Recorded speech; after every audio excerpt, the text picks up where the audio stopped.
일어나 따르니라 이런 제목으로 말씀을 나누겠습니다. 오늘 마태는 예수님의 제자 마태는 예수님의 부르심에 모든 것을 정리하고 따랐다 이렇게 되어 있습니다. 마태는 당시에 돈을 정말 잘 버는 직업을 가졌죠. 세리라고 하는 오늘날로 치면 정말 핫한 직업, 수입이 굉장히 높은, 연봉이 높은 그런 직업을 가졌습니다. 언뜻 보기에 마태는 굉장히 좋은 조건을 가지고 있는 사람입니다. 그런데 그가 갑자기 이 좋은 직장을 그만두고 완전히 새로운 삶을 선택했다라는 것이죠. 무슨 일이 마태에게서 일어났는 것인가? 마태는 자기 자신에게 일어난 일을 이렇게 말하고 있습니다. 우리가 읽었던 9절에 보면 예수께서 그곳을 떠나 지나가시다가 마태라 하는 사람이 세간에 앉아 있는 것을 보시고 이러시되 나를 따르라 하시니 일어나 따르니라. 아멘. 마태는요, 예수님을 따르는 것이 더 나은 삶이다라는 확신을 가졌던 것 같아요. 그러니까 외적으로 그렇게 정말 돈을 잘 벌고 환경적으로 너무 좋은 조건을 가진 그러한 삶인데 이것을 정리하고 예수님의 부르심에 응답하여서 예수님을 따라갔다라는 것은 분명 예수님을 따라가는 삶이 더 나은 삶이다라는 확신을 가졌다라는 것이죠. 마태가 경험하는 이 더 나은 삶은 어떻게 시작되는가, 어떻게 경험되어지는가라고 했을 때 몇 가지를 한번 살펴보겠습니다. 이 더 나은 삶은 현재의 삶을 진지하게 돌아봐야 된다라는 것입니다. 현재의 삶을 진지하게 돌아볼 때에 더 나은 삶이 시작된다라는 것이죠. 성경은요, 마태가 어떻게 세리가 되었는지, 세관이 되었는지 알려주지 않습니다. 하지만 당시 사회에서 이 세리라고 하는 직업을 생각해 볼 때에 어느 정도 짐작이 가는 거죠.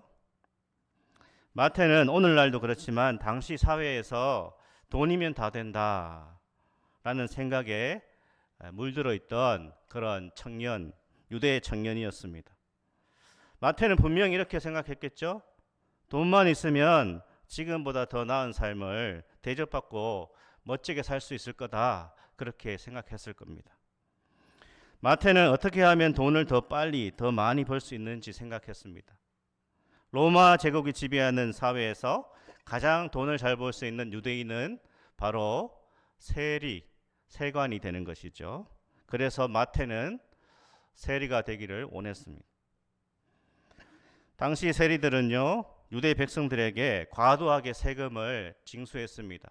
그래서 로마한테 줄 것은 주고 나머지는 자기가 다 챙겼죠. 아마 마태의 세관은요, 이 사무실은 가버나움 변두리 해변 끝에 위치했을 것이다. 그렇게 학자들이 말합니다. 이 지역을 넘나드는 상인들로부터 마태는 통행세를 받았고요. 갈릴리에서 잡은 이 물고기에 대한 세금을 징수했을 것이다. 그렇게 보고 있습니다. 대체로 힘들게 살아가는 갈릴리 사람들에게 마태가 징수하는 이 세금은 굉장한 부담, 무거운 짐이었습니다. 그래서 당시 유대 사회에서 세리는 면허증을 가진 강도 이렇게 불려졌습니다. 하지만 마태는 이렇게 생각했겠죠. 몇 년만 얼굴에 철판을 깔고 돈을 번 다음에 선심을 쓰자. 그러면 대부분의 사람들은 나를 존경할 거다. 돈에 넘어가지 않을 사람이 어디 있겠어? 이렇게 생각했을 겁니다. 그러나 세리는요, 유대 사회로부터 온갖 비난과 모욕을 받아야 했다라는 것이죠. 심지어 세리는 유대 법정에서 정인으로 설 수가 없습니다. 그만큼 동족의 피를 빨아먹는 인간으로 낙인 찍혔던 부류가 바로 세리였다라는 것이죠. 마태가 정말 행복했을까요? 마태는 돈을 많이 벌었습니다. 수입이 괜찮았습니다. 그러나 마태는 행복하지 않았습니다. 마태는 어느 시점에서 자신의 인생을 돌아볼 때에 나의 선택이 잘못되었다라는 것을 깨달았을 것입니다. 마태는 새로운 삶에 대해서 진지하게 고민했을 것입니다. 마태는 돈을 많이 벌었지만 매일매일이 괴로웠습니다. 그의 양심은 매우 괴로웠습니다. 그는 양심을 버리고 살았고 믿음도 버렸습니다. 다른 복음서에 보면요, 마태의 이름을 마가복음 2장 14절에는 뭐라고 기록했는가 하면 알페오의 아들 레위 이렇게 기록하고 있습니다. 마태는 레위 지파였다라는 것이죠. 성전 봉사를 위해서 세워진 이 레위 지파, 아론과 모세의 가문, 오늘로 치면 목회자 집안의 아들로 태어났을 것입니다. 났다고 볼 수 있는 거죠. 그는 신앙의 양심을 지키며 정말 믿음으로 하나님의 영광을 위해서 살아야 될 사람이었는데 완전히 세속적인 삶을 살고 있는 것이죠. 마태는 신앙의 양심이나 하나님께서 우리 인간에게 주신 양심을 다 억누르고 오직 돈을 향해서 달린 것이죠. 마태는 적어도 그것이 더 나은 삶이라고 확신했습니다. 하나님 필요 없어. 믿음으로 살아가는 거 필요 없어. 오직 돈이야. 돈만이 더 나은 삶을 나에게 선사해 줄 것이다. 그렇게 굳게 믿었다라는 것이죠. 그렇죠. 오늘날 돈은 너무나 강력합니다. 많은 사람들이 돈이 곧 하나님이라고 생각합니다. 돈이 많으면 하고 싶은 것을 할 수 있지 않습니까? 돈만 많으면 능력이 주어지고 자유가 생긴다. 그렇게 대부분의 사람들이 믿고 있고 심지어 신자들도 그렇게 생각합니다. 돈이 주는 편리함과 돈이 주는 편안함, 이것은 그 무엇도 대체할 수 없다라고 생각하고 있습니다. 어느 정도 사실이죠. 하지만 더 많은 돈이 더 나은 삶, 더 의미 있는 삶, 더 복된 삶, 진정으로 행복한 삶으로 이끌 수 있는가? 그렇지 않다라는 것이죠. 2002년에 파워볼, 우리나라로 치면 뭐 복권 이런 거죠. 이 파워볼에 당첨된 잭 휘테커라고 하는 사람이 있습니다. 이 사람은 당시 세금을 공제하고 이 파워볼에 당첨된 금액이 하나로 우리나라 돈으로 약 1041억 원을 벌었다고 합니다. 처음에 이 사람이요, 이 복권에 파워볼에 당첨이 되었을 때는 좋은 일을 좀 했다고 합니다. 자신이 해고했던 직원 25명을 복직시키고 자선재단을 설립했다고 합니다. 하지만 휘테커는 결국 사치와 도박, 중독으로 5년 만에 파산을 했다는 것이죠. 그의 외손녀는 마약 중독으로 사망을 했고 자신의 딸까지 사망을 하고 부인과도 이혼하고 말았다라는 것이죠. 전문가들이 말합니다. 로또가 주는 행복의 효과는 평균 3개월이다. 어떻습니까? 돈이, 물질이 더 나은 삶을 보장하지 못한다라는 것이죠. 사랑하는 여러분, 우리는 예수 그리스도를 따르기 위해서 반드시 내 삶을 진지하게 돌아봐야 됩니다. 내가 정말 붙잡기 원하는 것은 무엇인가? 나에게 정말 진정 더 나은 삶, 더 행복한 삶은 어디에서부터 오는가? 라는 것을 진지하게 돌아봐야 되는 것이죠. 내 삶을 움직이고 있는 것은 무언가? 나는 무엇에 의해서 내 삶이 움직여가고 있는가? 내 삶을 이끄는 것은 예수 그리스도의 부르심인가? 아니면 이 세상의 가치들인가? 나를 진정으로 행복하게 하고 나를 더 나은 삶으로 이끄는 것은 무엇인가? 라는 것을 진지하게 돌아볼 때에, 생각할 때에 우리는 더 나은 삶을 향해서 또다시 출발할 수 있다라는 것이죠. 두 번째는요, 더 나은 삶을 위해서는 가장 중요한 존재를 만나야 된다라는 것입니다. 사람은 누구를 만나느냐에 따라서 인생이 달라지죠. 우리가 잘 아는 바보 온달은 평강공주를 만나서 위대한 장수가 되었습니다. 궁녀가 왕을 만나면 뭐가 되죠? 왕비가 되죠. 사람들은 이런 인간적인 좋은 만남이 자신의 인생을 새롭게 한다라고 믿고 있습니다. 그렇습니다. 하지만 우리가 반드시 만나야 될 만남이 있는데 바로 예수님과의 만남이다라는 것입니다. 마태는 예수님과의 만남을 통해서 삶이 완전히 바뀌기 시작했다라는 거예요. 마태는 세리로 있을 때 예수님에 대해서 많이 듣게 됩니다. 나사렛 예수라는 청년이 많은 병자를 고치고 귀신을 내쫓고 종교 지도자들과 다른 그러한 가르침, 이제껏 들어보지 못한 그러한 가르침을 가르치고 있는 나사렛 예수라는 그분의 소문을 듣게 됩니다. 마태는 그 예수님에 대한 소문을 들으면서요, 이런 생각을 합니다. 내 인생 계속 이렇게 살아도 되는가? 예수님을 꼭 한번 만나고 싶다. 그런 생각을 했을 것입니다. 그런데 어느 날 예수님이 그를 찾아오셔서 이름을 부르십니다. 마태야, 나와 함께 가자.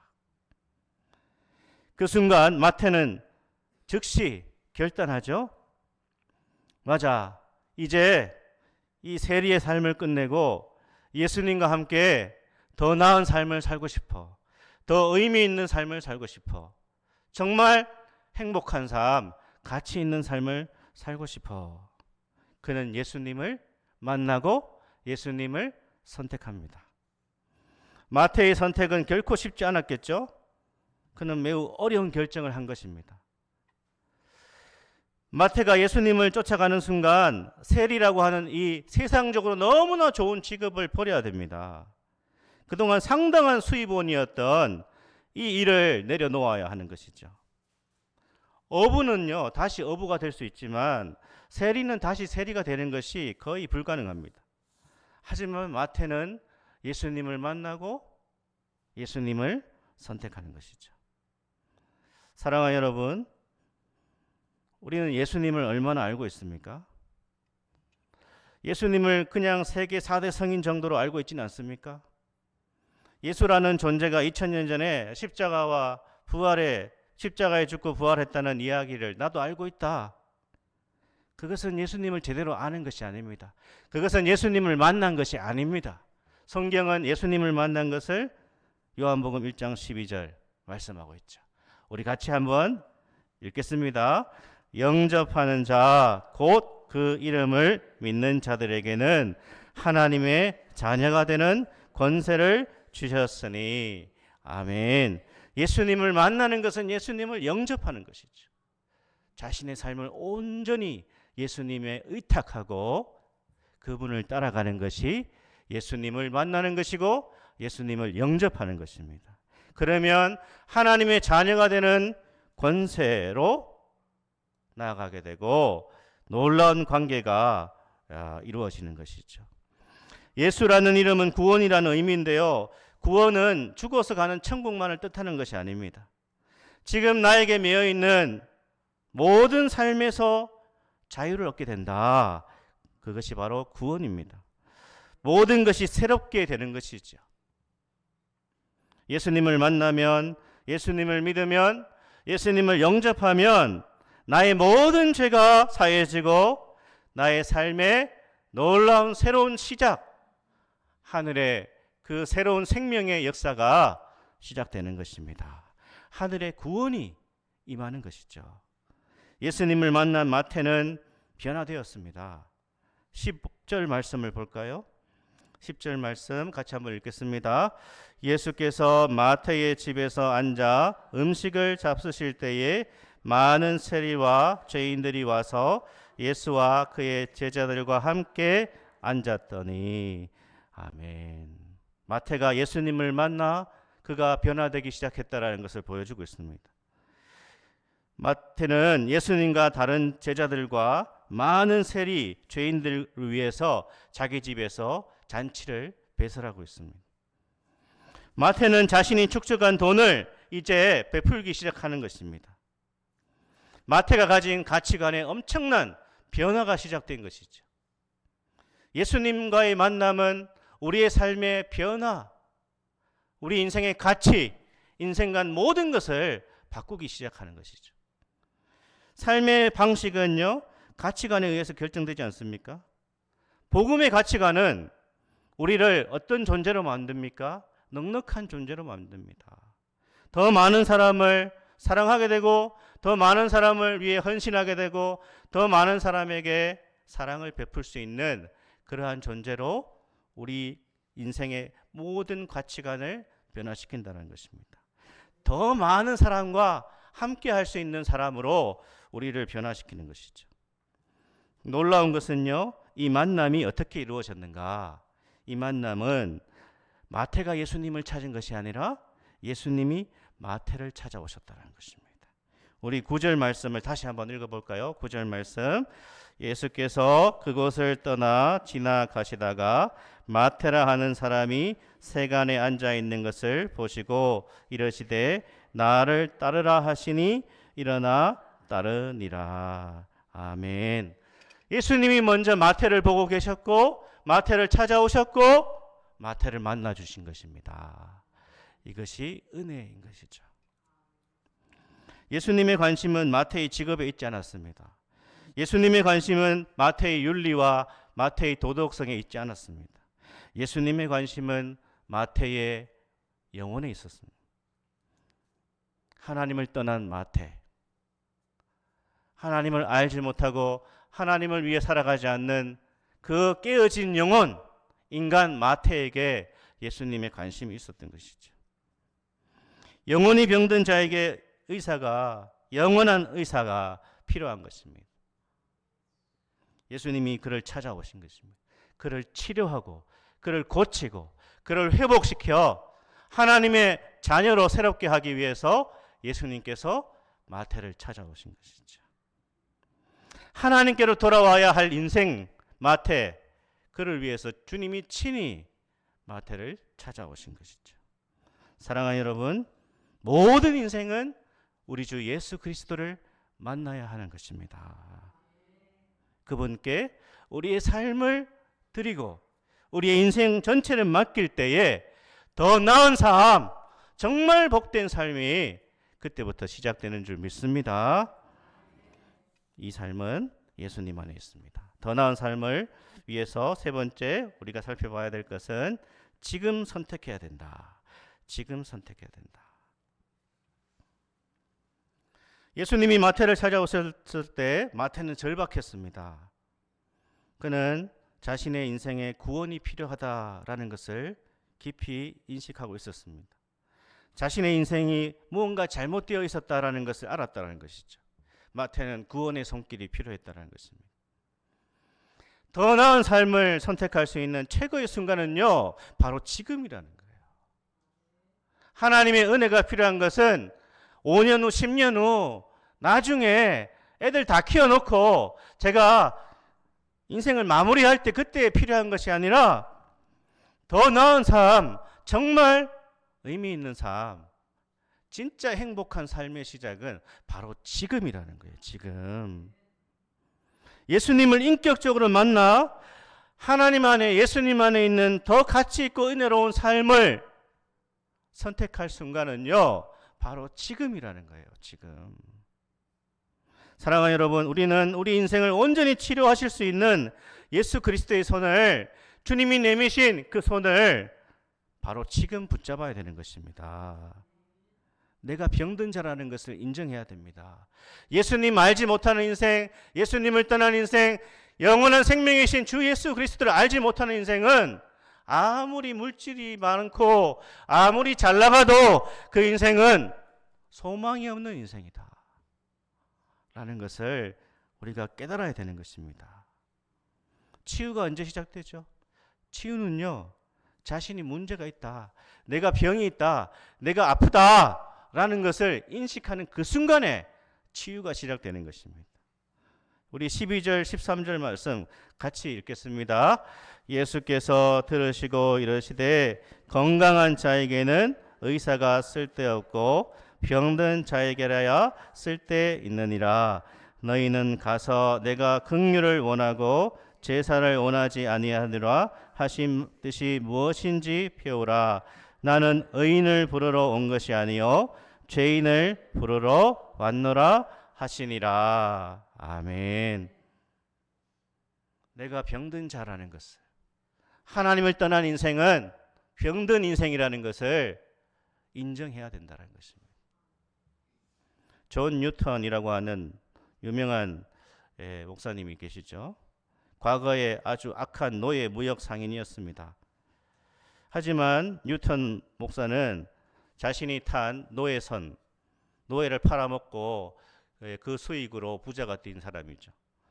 자신이 탄 노예선이 바다에서 풍랑을 만나 거의 죽게 되었을 때에 그가 구사일생으로 살아남게 되고 자신의 삶을 돌아보며 회개합니다. 그리고 예수 그리스도를 영접합니다. 그리고 그가 회개하고 주의 종으로, 목회자로 그렇게 일평생 쓰임받게 되었죠. 존 뉴턴 목사는 그 은혜에 감격해서 우리가 잘 아는 찬송 어메이징 그레이스, 나 같은 죄인 살리신 주 은혜 놀라와 이 찬송시를 작시하죠. 하지만 뉴턴 목사가 이 목사가 된 이후에도 종종 자신의 과거, 자신이 저질렀던 죄가 마음속에서 잘 사라지지 않는 그런 괴로움을 많이 경험했다고 합니다. 그는 자신이 저지른 끔찍한 죄에 대해서 날마다 종종 찾아오는 그 두려움과 그 공포 가운데 시달렸다고 합니다. 그런데 뉴턴 목사는 언제부터인가 이사야 43장 4절 말씀을 만나고 그 말씀 붙들고 그 자신을 괴롭히던 그 죄책감에서 해방되었다고 하죠. 이사야 43장 4절에 네가 내 눈에 보배롭고 존귀하며 내가 너를 사랑하였은즉 내가 네 대신 사람들을 내어주며 백성들이 네 생명을 대신하리니. 이 말씀으로 존 뉴턴 목사는 자유를 누리고 예수 그리스도를 온전히 의지하며 일평생 예수님을 위해서 살아가는 복된 인생이 되었다고 합니다. 사랑하는 여러분, 오늘 이 설교는 사실 복음 설교입니다. 이미 예수님을 믿은 성도들은 예수님과 함께 동행하며 살아가고 또한 우리에게 임한 이 은혜를 더욱 감사할 수 있는 그런 말씀이고, 혹여나 우리 가운데 예수님을 인격적으로 영접하지 못한 분들이 있다면 이 말씀을 통하여서 참으로 마태가 만난 예수 그리스도, 더 나은 삶이 어디에 있는가? 우리 주 예수님 안에 있다라는 확신을 소유할 수 있기를 축복합니다. 그래서 예수님을 정말 인격적으로 영접하고 받아들이고 그분에게 내 삶을 의탁할 때에 나는 이전보다 더 자유롭고 행복하고 평안한 삶을 주 예수 안에서 살아갈 수 있다라는 확신을 소유할 수 있기를 소망합니다. 그리고 우리 주변에 믿지 않는 많은 가족들과 이웃들을 향해서도 정말 더 나은 삶은 예수님 안에 있다. 주 예수 그리스도를 영접할 때에 진정 의미 있는 삶, 하늘의 영광과 행복과 모든 축복과 자유와 평안을 누릴 수 있는 삶이 예수 안에 있다라는 것을 우리가 확신하게 전파할 수 있는, 그 영혼들을 위해서 기도할 수 있는, 그래서 더 많은 영혼들이 예수 그리스도의 복음을 죽기 전에 만나 영원한 하나님의 백성으로 변화되는 놀라운 은혜를 위해서 그리스도를 전파할 수 있는 우리 성도들이 다 될 수 있기를 주의 이름으로 축복합니다. 아멘.